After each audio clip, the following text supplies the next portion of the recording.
Dear learners, इस video में हम क्वेश्चन नंबर 115 हल करने वाले हैं। 15 नंबर का क्वेश्चन क्या है आपको बता देता हूँ, ऊपर दिखेगा आपको, मैं पढ़ के बताता हूँ तब तक। एक घड़ी 5% की हानि पर बेची जाती है। यदि क्रय मूल्य 20% अधिक होता और विक्रय मूल्य 115 कम होता तो इस बिक्री में 40% की हानि होती। तो क्रय मूल्य ज्ञात कीजिए। अब क्रय मूल्य ज्ञात करना हमें पता है नहीं, तो एक काम करते हैं, क्रय मूल्य हम मान लेते हैं कॉस्ट प्राइस हमारा x रुपया। अब आगे देखते हैं, पढ़ते हैं क्या क्या लिखा है। एक घड़ी 5% की हानि पर बेची जाती है। अब क्रय मूल्य अगर x रुपया है तो 5% की हानि अगर कर दें, यानी कि 5% इसमें से घटाना है, तो ये हो जाएगा हमारा 95/100। किसी भी संख्या में 5% घटाना हो 5% बढ़ाना हो, आपको आसान से तरीका यही यूज करना है कि 5% घटाना है तो 95/100 से गुना कर दो, और 5% बढ़ाना है तो 105/100 से गुना कर दो, हो जाएगा आपका काम। ठीक है, तो ये जो हो गया, एक घड़ी जो x रुपये में खरीदी गई थी 5% हानि पर बेची गई, यानी कि x गुने 95/100। इसको अच्छे से कैलकुलेट करेंगे तो मिलेगा हमें 19x/20 रुपये में क्या कही गई, बेची गई है। ठीक है, आगे पढ़ें इसको। यदि क्रय मूल्य 20% अधिक होता, अगर ये जो क्रय मूल्य है वो 20% अधिक होता, ठीक है, क्रय मूल्य को 20%, अब इसको 20% अधिक करना है, तो 20% अधिक करने के हम ये 120x/100 से गुना करेंगे।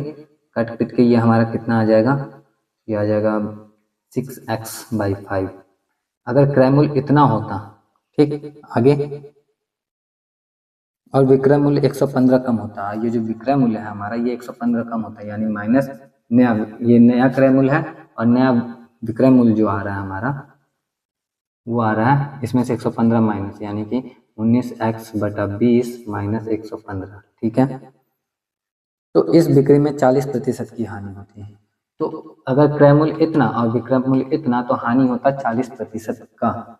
चलिए, 40% का हानि, अगर देखो 100 रुपये का सामान है और अगर 40% की हानि पर बेचा गया तो कितने में बेचा गया होगा बताओ। बहुत ही आसान है भाई, सीधे सीधे 40% की हानि हुई है, यानी कि 60% पे बेचा गया है, तो यानी कि 60/100 से इसमें गुना कर दो। 40% कम करना है ना, तो 60/100 से गुना करो, आ गया 60 डायरेक्ट। तो उसी तरह से इसमें से भी 40% कम करना है हमें, तो 40% कम करने के लिए हम क्या करेंगे, 6x/5 में 60/100 से मल्टीप्लाई कर देंगे, तो ये हो गया 40% कम।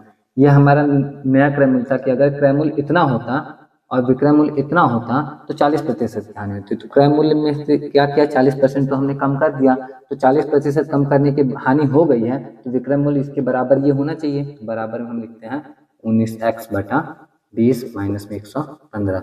अब कैलकुलेट करते हैं कुछ अपने हिसाब से, कुछ न कुछ तो होता ही है, होगा ही। करें भाई, 5 से काटो, 5 से काटो तो ये 12 आ गया, और काटोगे 3 और ये 50, 6 और ये 25। अब देखो आगे,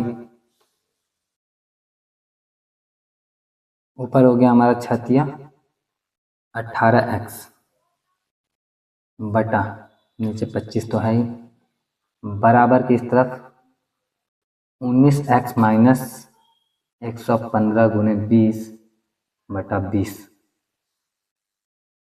ये दोनों कटने वाला ही है, ये 4 और ये 5।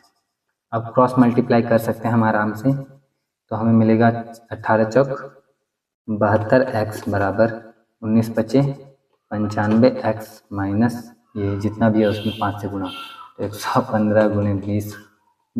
एक काम करते हैं ना, 20 पचे 100 होता है, इसमें 2 जीरो लगा दिया, कोई दिक्कत वाली बात नहीं यहाँ तक। अब उधर 72 जाएगा तो माइनस हो जाएगा, ये इधर आके प्लस हो जाएगा, तो 95 में से 72 घटाओ तो 5 में से 2 गया 3, 9 में से 7 गया 2, 23x बराबर हमें मिला 1,500।